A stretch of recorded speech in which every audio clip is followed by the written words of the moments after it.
திருப்பத்தூர் மாவட்டம் வாணியம்பாடி அருகே கட்டட வசதி கோரி பள்ளி மாணவர்கள் போராட்டத்தில் ஈடுபட்டு வருகிறார்கள். அண்மை தகவலாக நாம் பார்த்துக் கொண்டிருக்கிறோம்.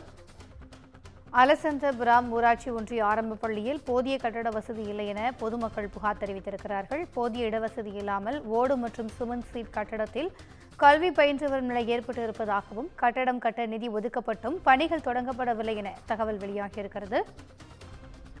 கூடுதல் விவரங்களை எமது செய்தியாளர் அரவிந்தன் வழங்க கேட்கலாம். வணக்கம் அரவிந்தன், மாணவர்களுடைய இந்த போராட்டம் குறித்தான கூடுதல் விவரங்கள். வணக்கம் திவ்யா.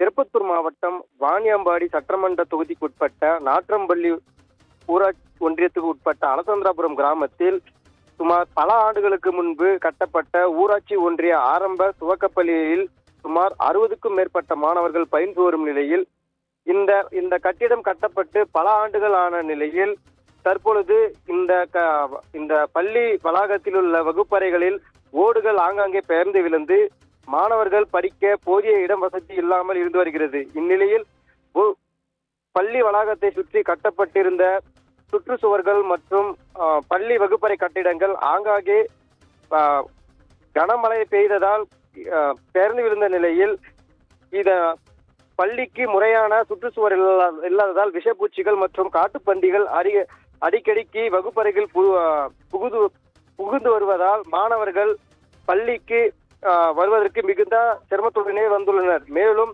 பள்ளி வளாகத்தில் அடிக்கடி விஷப்பூச்சிகள் நுழைவதால் மாணவர்களும் பெற்றோர்களும் தங்களது பிள்ளைகளை பள்ளிக்கு அனுப்புவதில் தொடர்ந்து குற்றச்சாட்டுகளை முன்வைத்த நிலையில் மேலும் பள்ளிக்கு உரிய சுற்றுச்சுவர் அமைத்து தர கோரி பள்ளி கல்வித்துறை அதிகாரிகள் மற்றும் மாவட்ட ஆட்சியரிடம் அலசந்திராபுரம் பகுதி மக்கள் அதிக அளவு மனுக்களை கொடுத்துள்ளனர். இந்நிலையில் 37 லட்சம் ரூபாய் மதிப்பில் பள்ளி கட்டிடம் கட்ட நிதி ஒதுக்கியும் இதுவரையில் பள்ளி கட்டிடம் கட்ட அதிகாரிகள் எவ்வித நடவடிக்கையும் எடுக்கவில்லை என கூறி அதிகாரிகளை கண்டித்து பள்ளி மாணவர்களுடன் சேர்ந்து பெற்றோர்கள் ஊராட்சி ஒன்றிய துவக்கப்பள்ளி வளாகத்தில் அமர்ந்து தர்ணா போராட்டத்தில் ஈடுபட்டனர். அதைத் தொடர்ந்து சம்பவ இடத்திற்கு இருந்த திம்மாம்பேட்டை காவல்துறையினர் போராட்டத்தில் ஈடுபட்ட பெற்றோர்களின் பேச்சுவார்த்தையில் ஈடுபட்டதை தொடர்ந்து போராட்டம் தற்காலிகமாக கைவிடப்பட்டுள்ளது. திவ்யா, கூடுதல் விவரங்களுக்கு நன்றி அரவிந்தன்.